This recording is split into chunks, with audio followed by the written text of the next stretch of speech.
Hi friends, welcome to my channel. ఇవాళ శనగపప్పు వంకాయ కర్రీ చూపించబోతున్నాను. దానికి నానబెట్టిన శనగలు, పోపు దినుసులు, ఉల్లిపాయలు, కరివేపాకు, పచ్చిమిరపకాయలు, వెల్లుల్లి కారం, చిట్ల పొడి, ఉప్పు,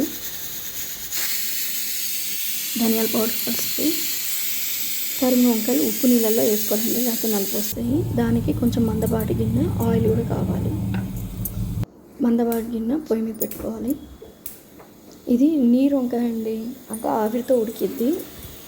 మాకు ఇది ఊళ్ళో బంతుల్లో బాగా చేస్తారు. ముందుగా ఆయిల్ పోసుకోవాలి. ఆయిల్ హీట్ ఎక్కిన తర్వాత పోపు దినుసులు వేసుకోవాలి. పోపు దినుసులు ఫ్రై అయిన తర్వాత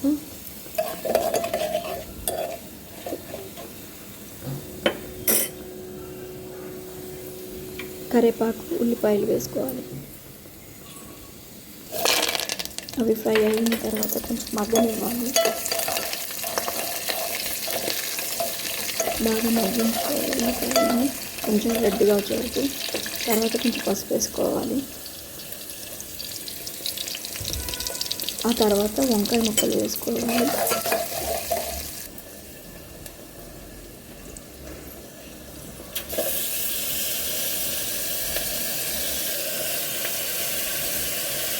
వంకాయ ముక్కలు అన్నీ వేసేసుకొని సిమ్లో పెట్టుకోవాలండి. ఈ వంకాయ ముక్కలు వేసుకునేటప్పుడు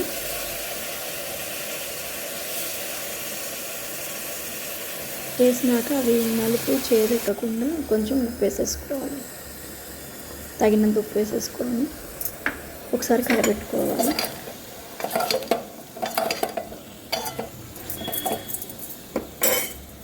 కలబెట్టిన తర్వాత దానిపైన ఇంకో గిన్నె తీసుకొని దాంట్లో ఈ ఉప్పు వాటర్ పోసుకొని పెట్టుకోవాలి. ఈ ఆవిరికి దగ్గర పడిద్ది కూర.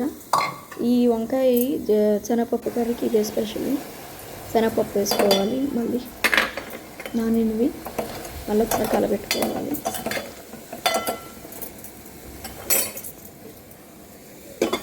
మళ్ళీ ఆవిరికి వాటర్ పెట్టుకోవాలి. మధ్యలో మధ్యలో చూసుకుంటూ ఉండాలండి. ఇదిగోండి దగ్గర పడింది కర్రీ, చూసారా? ఇప్పుడు వెల్లుల్లి కారం. మేము ఎక్కువ నా ముందు వీడియోలు చూస్తే మీకు తెలుస్తుంది. నేను ఎక్కువ వెల్లుల్లి కారం, చిట్ల పొడి ఇగురులోకి వాడుతుంటాను. మిగతా ధనియాల పొడి, పసుపు వేసేసుకొని పచ్చిమిరపకాయలు, వెల్లుల్లి కారం, పప్పుల పొడి అన్నీ వేసుకొని బాగా కలుపుకోవాలి.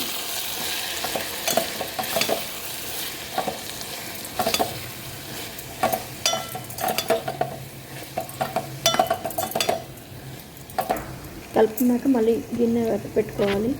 వాటర్ గిన్నె ఒక 5 minutes పెట్టుకుంటే కూర దగ్గరికి వచ్చేస్తుంది. అది ఆయిల్ అంతా పైకి వచ్చింది, చూసారా? అది అయిపోయింది, దగ్గర పడింది. ఇంకా సర్వ్ చేసుకోవడమే. యాక్చువల్గా ముందు పెట్టేశాను, అది మిస్ అయింది క్లిప్. నేను మళ్ళీ ఇలా తీసాను వీడియో. రైస్తో సర్వ్ చేసుకొని తింటే చాలా బాగుంటుందండి. రైస్లోకే బాగుంటుంది.